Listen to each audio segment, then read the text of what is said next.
नमस्कार दोस्तों, crust, mantle core क्या है और क्या है पृथ्वी की यांत्रिक संरचना, इन सभी के बारे में जानेंगे आज के इस वीडियो में। तो चलिए देर किस बात की, स्टार्ट करते हैं अपना यह न्यू एपिसोड।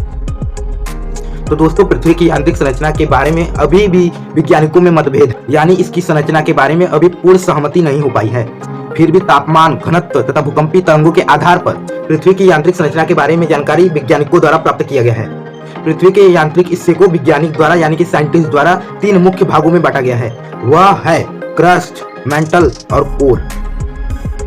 पृथ्वी के ऊपरी भाग को क्रस्ट यानी कि भूपर्वती कहते हैं। यह पृथ्वी के अंदर 34 किलोमीटर तक गहराई का क्षेत्र है और इसकी बाहरी सतह को वैज्ञानिक द्वारा 4 मुख्य भागों में डिवाइड किया गया है। वह है लिथोस्फीयर, हाइड्रोस्फीयर, एटमॉस्फेयर और बायोस्फीयर यानी कि स्थल मंडल, जल मंडल, वायुमंडल और जैव मंडल। पृथ्वी के क्रस्ट पर सबसे अधिक मात्रा में पाया जाने वाला एलिमेंट ऑक्सीजन है। पृथ्वी के केवल 21% भाग पर ही लैंड है यानी कि भूमि है और शेष वैसे 71% भाग पर यानी कि पूरा जल का साम्राज्य है।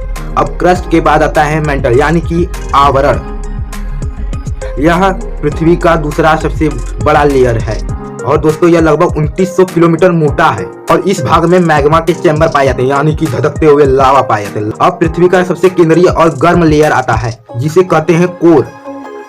दोस्तों यह निकल और आयरन एलिमेंट से मिलकर बना होता है और दोस्तों यह पृथ्वी की यांत्रिक संरचना का सबसे गर्म भाग है। और दोस्तों पृथ्वी की यांत्रिक संरचना के बारे में कुछ और फैक्ट बताऊं तो दोस्तों पृथ्वी की सतह से पृथ्वी के नीचे जाने पर 32 मीटर की गहराई पर तापमान में 1 डिग्री सेल्सियस की वृद्धि होती है। और दोस्तों पृथ्वी का कोर लिक्विड और प्लास्टिक अवस्था में पाया जाता है यानी कि प्लास्टिक स्टेज में पाया जाता है। आज के लिए बस इतना ही दोस्तों, मिलेंगे अगले एपिसोड में। जय हिंद।